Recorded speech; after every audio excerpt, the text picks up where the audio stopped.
You are listening to the IFH Podcast Network. For more amazing filmmaking and screenwriting podcasts, just go to ifhpodcastnetwork.com.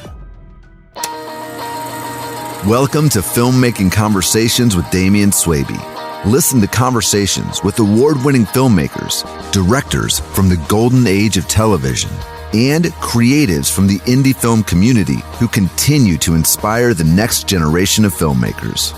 And now, over to your host, Damian Swaby.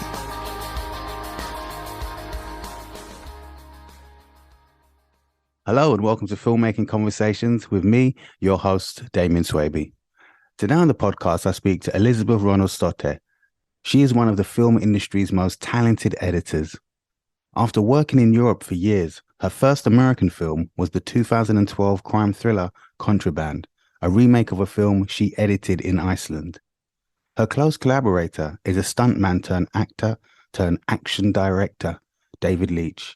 They worked together on John Wick, Atomic Blonde, Deadpool 2, and most recently Bullet Train, a neon-infused, violent and hilarious Agatha Christie-style romp starring Brad Pitt and an ensemble of who's who, including Aaron Taylor-Johnson and Sandra Bullock. I love this filmmaking conversation with her, and I hope you enjoy listening to it too. Elísabet, daughter of Ronald, how are you? Yeah, I'm good. Thank you. Good. I'm very good. I'm happy to be on your podcast. And I'm so happy that you're here because you have such a body of work and you are such an established, creative, brilliant filmmaker with a great history. You're the perfect guest for all the editors listening on Filmmaking Conversations. But before we get into that, very kind. Thank you. Explain to us why you are daughter of Ronald. Oh yeah, no, it's my name. It's Elísabet Ronaldsdóttir. And we don't have surnames in Iceland, so it's basically just my father's first name and then daughter or son. Like my brother is Ronaldsson, and my children have different. They are Björnsson, Björnsdóttir. You know, it depends. If you're a female, it's a daughter. If you're a male, it's a son, and then your father's first name. But people also take their mother's first name, and in the era of gender diversity, it's up for changes, and people have fun with it. It's always good to have fun with different things and in different ways. But if you do, or if you are planning to have children, will you continue with that type of tradition? Yeah, I have 4 children. I know, I've been good. I'm always waiting for my reward. But grandchildren? But yeah, I have 3 boys and 1 girl, and I have 2 grandchildren. Yeah, a boy and a girl. Congratulations. Yes, and they all follow the same naming, except my little granddaughter. Her parents live in Vancouver. My son is married in Vancouver, and they have changed it a tiny bit. So they made a surname out of it. Good on them. But yeah. Now, I hope you get to go to Vancouver. Oh, I do. I enjoy Vancouver. Such a beautiful place. Yeah. Almost as beautiful as Iceland? Oh, well, don't push it. Not really. No. Every country is beautiful in its own way. And I just happen to be in Australia right now. And that's absolutely stunning in places. It's amazing. I could imagine. So, but being in Iceland, growing up in Iceland, being born in Iceland, what was that experience like for you? I think it was a very privileged experience in the sense that you grow up very free. There are not many restrictions. I remember just leaving the house early in the morning and coming back for dinner. You know, you might, if you had the time, you would hop by the house to get some lunch, but otherwise you were just out playing. And I feel in today's world, it's a privilege to have grown up that way. I agree. A very different world we're living in right now. But in the world you lived in, what would you say was some of the fundamentals that made you think, when I'm older, I want to be an editor? That is a fun thing to say, because I had no clue there were editors. I went to film school. I actually wanted to be a cinema photographer.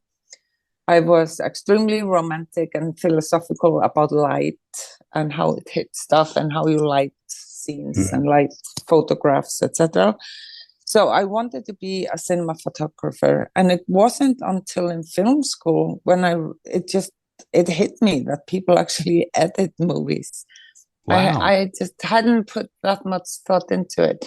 You see, yeah, it's really not until the last 10, 15, maybe 20 years where I'm talking European cinema, and like, I think editors were just hidden for so long. They weren't really brought into the limelight. So I never thought of being an editor. I was going to be a cinema photographer. And film school absolutely changed my mind. I fell in love with the editing process, and I really do believe I'm in the right place of that creative spectrum. So I'm very pleased where I landed. So what would you say the key difference is between a cinematographer and an editor? And I ask that question because a lot of people, they shoot films, they shoot projects, passion projects, or projects for corporate companies, let alone for Hollywood productions, and yet they still have to edit them. That's part of the deal. But because you've made a situation for yourself where you actually have separated the two, what do you think are the main two things that separate these brilliant creative talents? Whoa, that's a difficult question because, well, they're both they're a part of the creative process. They're very high on that scale. And, but I just know that with editing, in cinema photography, you get to sway the image and tell a story through an image. And then the editing, you get to incorporate that into the whole of the storytelling. So you're kind of working with so many things in editing. You're working, because now with digital, you can actually work within the frame. You can reframe and play with the frame. But not that we do that a lot, but we can. And but you're working with the story. You can bend the material you have to fit the story that you want to say, even if you want to change after they shot it. So it's just, for me, it's a layered creative process. It's layered in the sense that you get to touch on so many crafts and play with. But also, you don't have to be on set. And let's just face it, I find that extremely important. I don't have to sit on set. And that's not because I'm bored on set, but because it's extremely time. It takes your time. You don't have any. It takes control of your time being on set. You have no control. You can't leave set, or you can't turn up late. And especially if you have young children, it's such a relief to be able to control your own time. There aren't 500 people waiting for you to turn up for work. You can go on your own time. And my mornings are so much calmer in the editing room than they're ever on set. So time plays a part, and maybe kind of lifestyle choices in a sense that they absolutely play a big role. But I also just feel it's such a kick to work on a story, and I'm sure you get that kick in the cinema, in the camera department as well. But I love stories. I love working with stories. I love working with pace, which is something you don't have in the cinema. So what is it about stories that you love? I guess it's what I love the most about stories is creating the creation of the characters, like taking care of the characters, making sure they work as intended in the script. And I love working, like creating being a part of creating characters in a story and making the story hit you emotionally. I love that we are actually on film. Our work is actually to, we're kind of lying to people and fooling them into having certain kinds of emotions.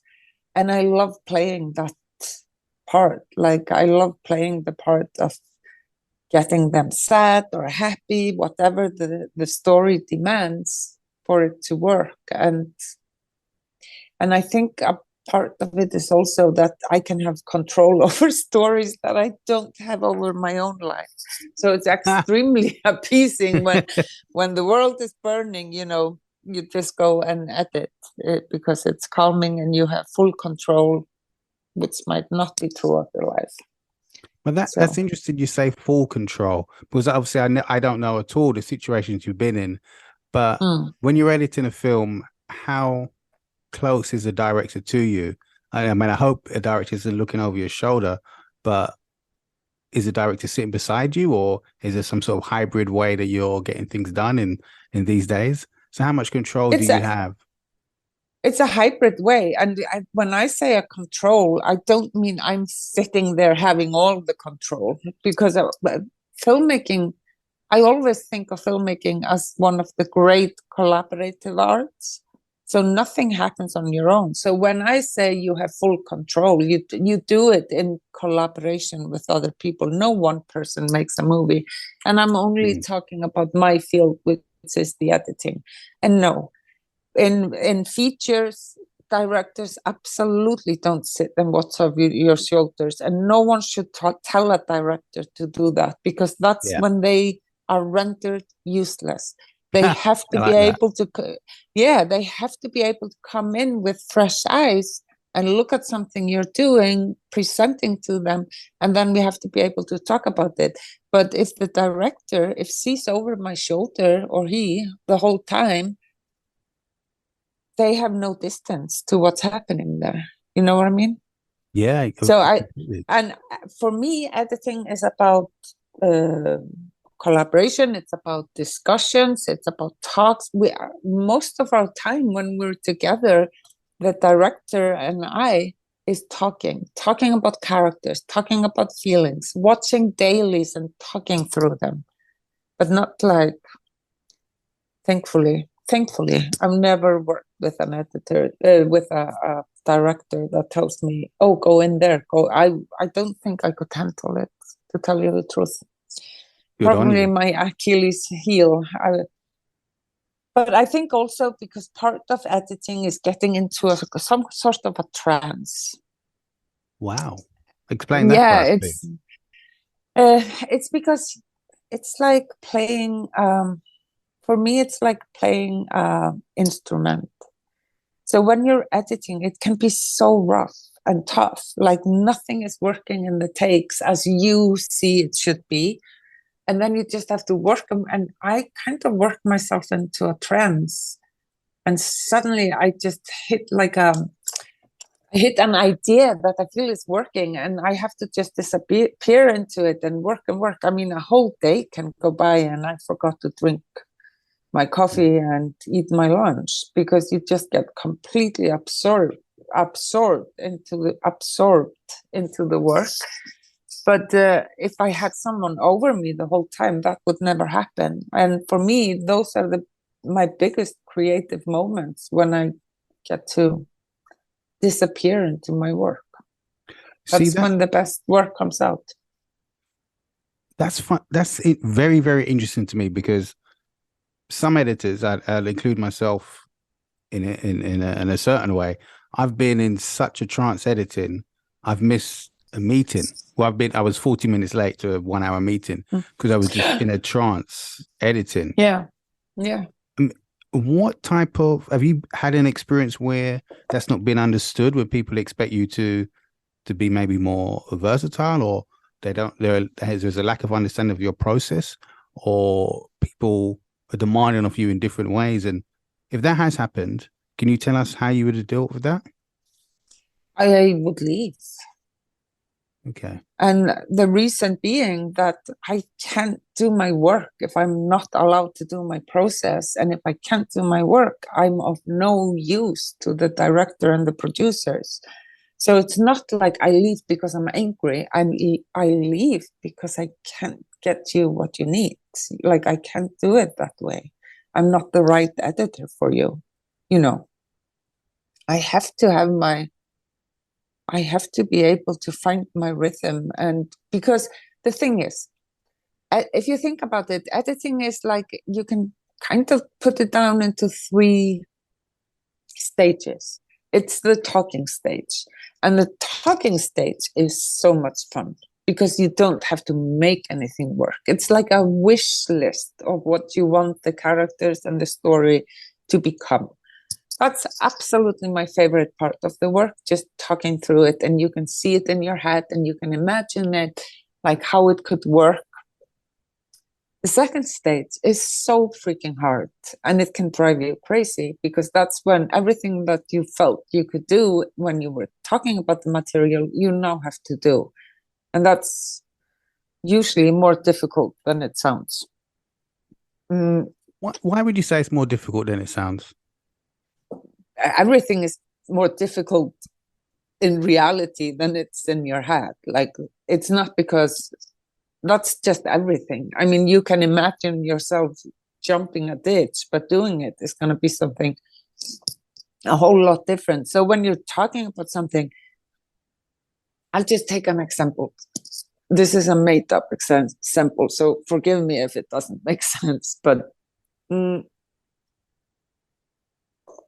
I'm drinking coffee just to losing my voice all of a sudden. But okay, sure. So imagine I'm talking to a director, and there is something happening. There is a episode of drug use, let's say that, and I'm like talking about it, and I'm like, oh, it should be flowing, and it should be this, and we should cut it fast, or maybe like not as fast as they always do, but maybe you can talk and talk and talk, and you have those images in your head of how it's going to be, and we're going to cut it all up, like lock, stock, and barrel, like cut it up.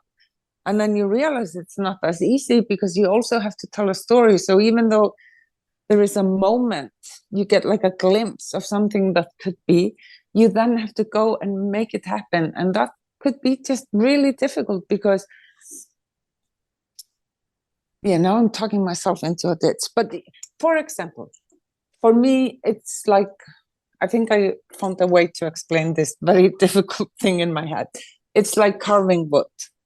So when you're talking, you're thinking about what you're going to be carving.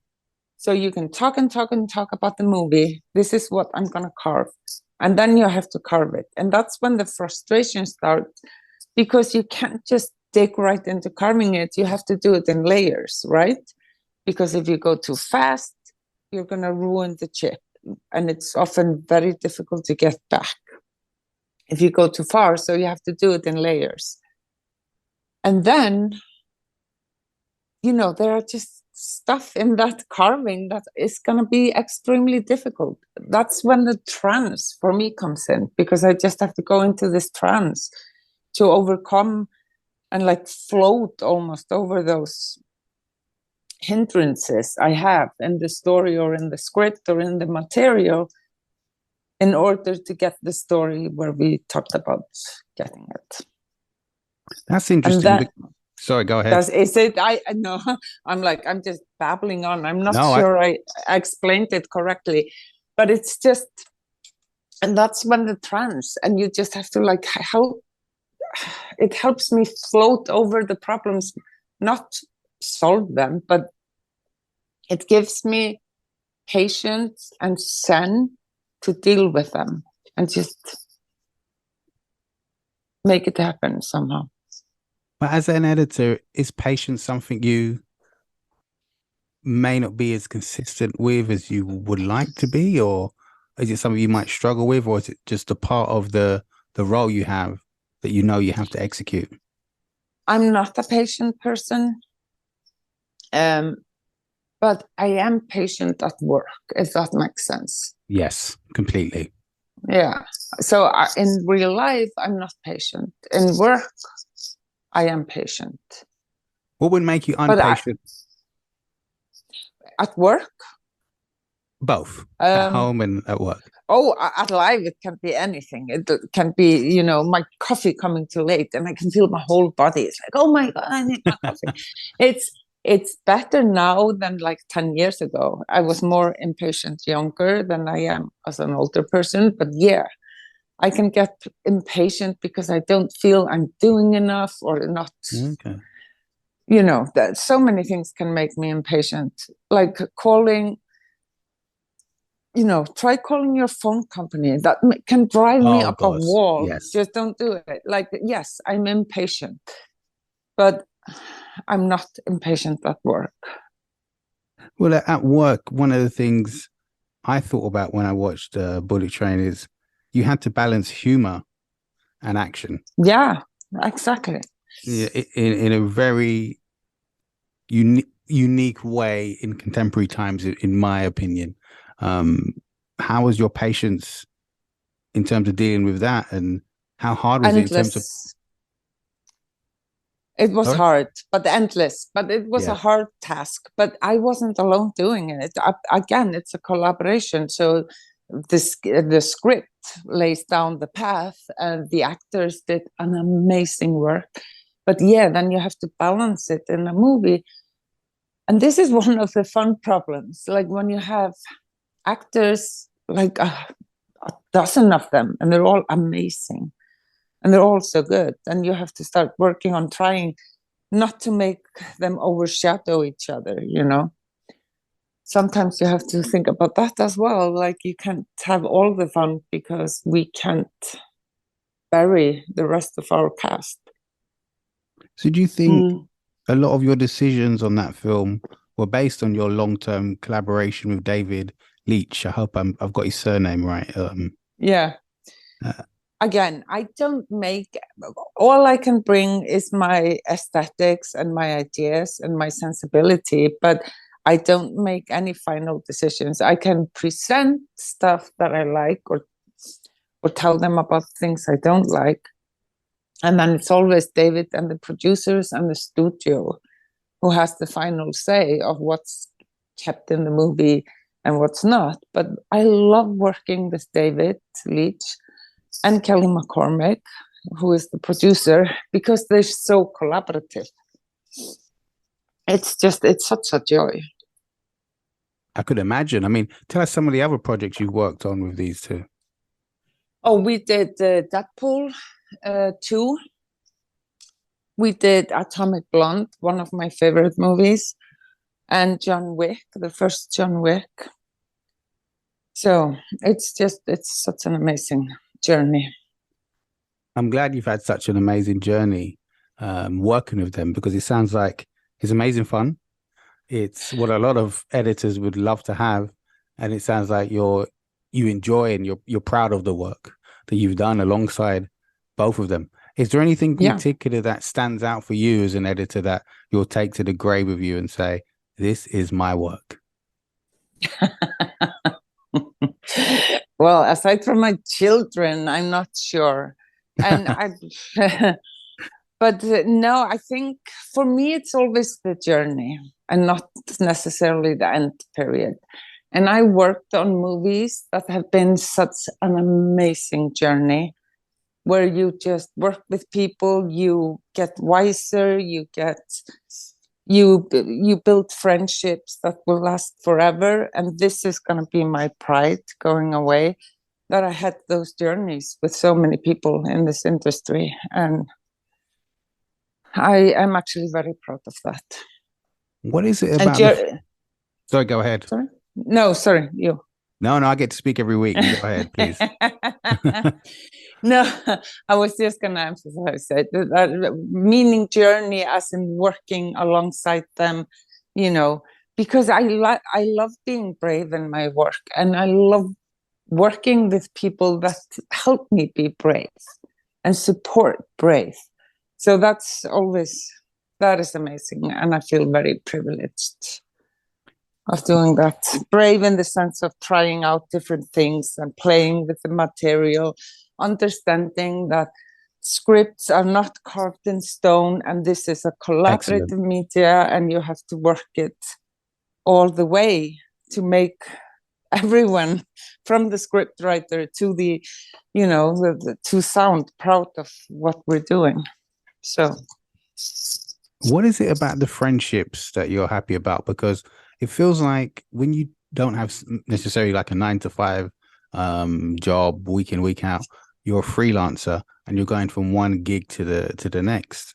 So for yourself, what is it about those friendships that mean a lot to you? Because they can often be left behind because there's no consistency in the relationships between you professionally. yeah, but I'm proud of my friendships with the people I work with because the work relationship is built on the respect, and the friendship comes from good work, that we've done good work together. We can trust each other.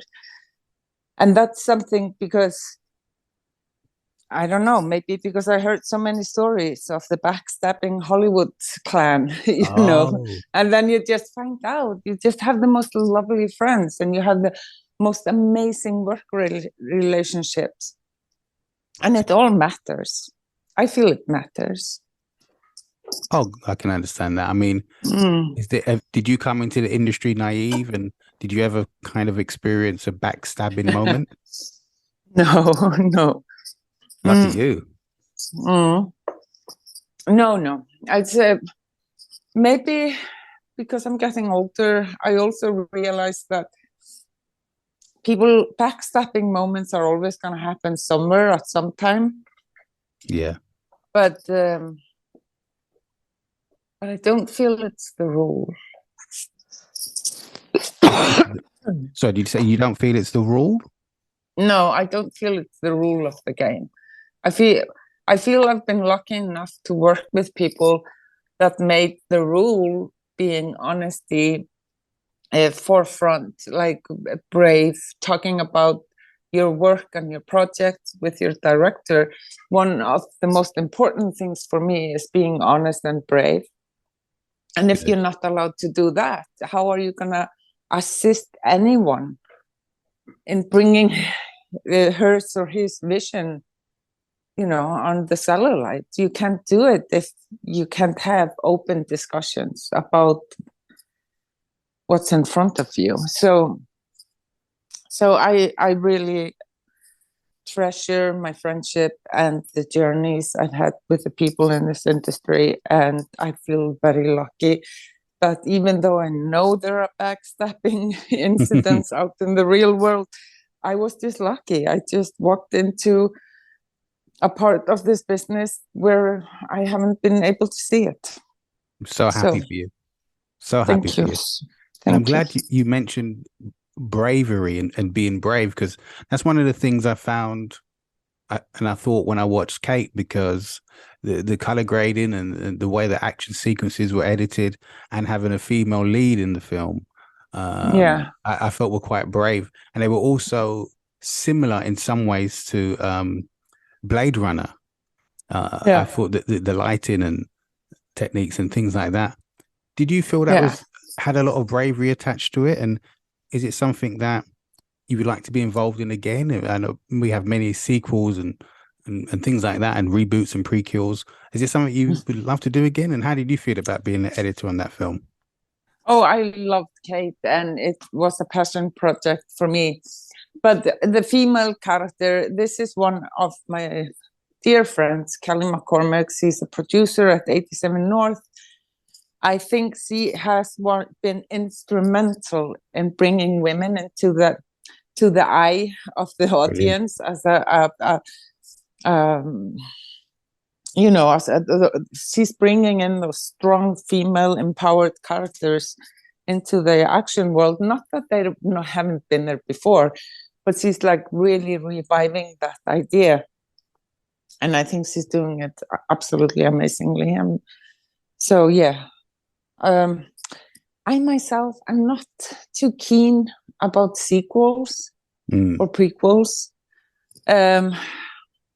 I say that when we did do Deadpool 2, and I was really scared about that one. But What it made you worked scared? out all good because the first one was amazing. Like you have very big shoes to fill. It's really like it's kind of a recipe for a disaster, but we did it, and of course David is amazing, David Leitch, and this was done and all good. But I don't like sequels and prequels. I feel sometimes you go into prequel and sequels without proper development on the script because you're catching up on a hype from the first one, and that sometimes I feel is worrisome. That makes sense. That makes sense.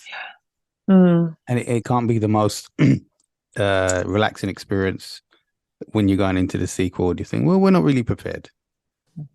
Yeah, I mean, especially if you're doing something amazing.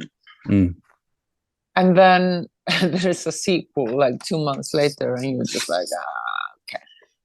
But ideally, go for it. No, you go for it. I'm sorry. Well, ideally, how soon would you like to be involved with a project? So, if you're attached to Deadpool 2, how long would you like to be involved from the start? You don't want to be brought on at the last minute, or when problems arise. How does it work for you as an editor? It's so different. On Deadpool, I went on long before we started the movie because they did like a short movie about the old man and the ocean, which is a funny story, the whole thing. But they did like a short film to introduce Deadpool 2. It was a completely different. I loved seeing that and following that. Ryan Reynolds is a freaking mastermind, especially when it comes to Deadpool. So he had this whole marketing idea where there was actually made a short film, a very short film, before we even started filming the movie. So I came on already on that short movie. And but usually you come a couple of weeks before shooting, unless you know producer and director very well, and you might come in on the script stages. Okay. So with David, with David, yeah, I know them so well. So they sent me the script usually like almost half a year before we start. Wow. But excellent. Not that I'm gonna make any big changes to the script. That's not the main reason. But I might have some ideas or not. But mainly, I think it's such a healthy thing. Send your editor the script. Because usually it's the same usual suspect that's been working on that script for several years, sometimes 2 or 3 years. And then you're almost done. But it's even the studio, if you're doing it with a studio, they've been reading the script as well.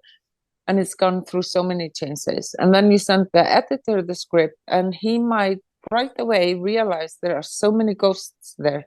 Ghosts being, for example, characters that have already been cut out of the story, and they're still popping up in scenes, or, Yeah.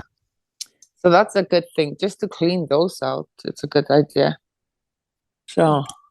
Yeah, completely understand that. And I'm glad you get to have that experience. But lastly, before we go, with all your experience and everything you've done, I think it's fair to say maybe there's only so many editors editing the type of stuff you do from Europe. And, if we go further back, it's like how many editors from Iceland are editing some of the stuff you do, which is very high profile. Would you consider yourself a role model for maybe inexperienced female editors that want to break into the business? Yeah, I hope I am. As all the other amazing women editors out there, I hope we are a role model. I think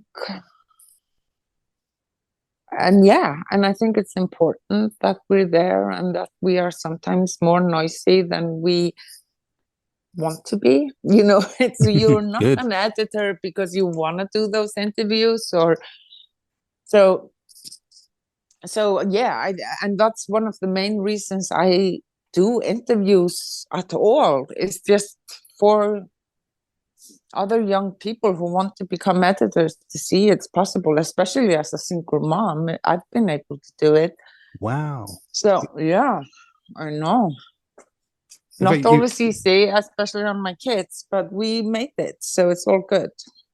Without me I think that being potentially too nosy, I hope you don't think I'm being, I'm going, I'm crossing a line I maybe shouldn't. As a single mom, how do you have 2 kids? And I have 4 kids. 4 kids. My gosh. 4 kids. But edit. I have to say, part of it is living on an island in the middle of the Atlantic Ocean, because it's a small community and I get to do what I do.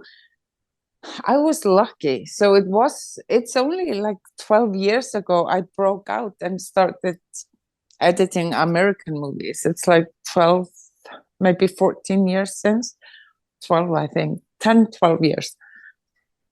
So, and only when my kids got older, you see. So I think it's extremely hard and difficult. But the thing is, now we can work from home. We learned that in COVID. Yeah. And for a single mom, that can change everything, that you're able to work from home. And not only that it can change it for the single mom, it can change for the industry, because the industry might need those single moms to tell the stories they need to tell to feel relevant in the world. So it should be a win-win. If it's women, single moms, people of colors, different religions, we need more diverse stories. We know it's not just to be politically correct, but it's about the studios being relevant and the whole conversation people have with film. So I think the studios and the producing companies have to reconsider bringing people back to work.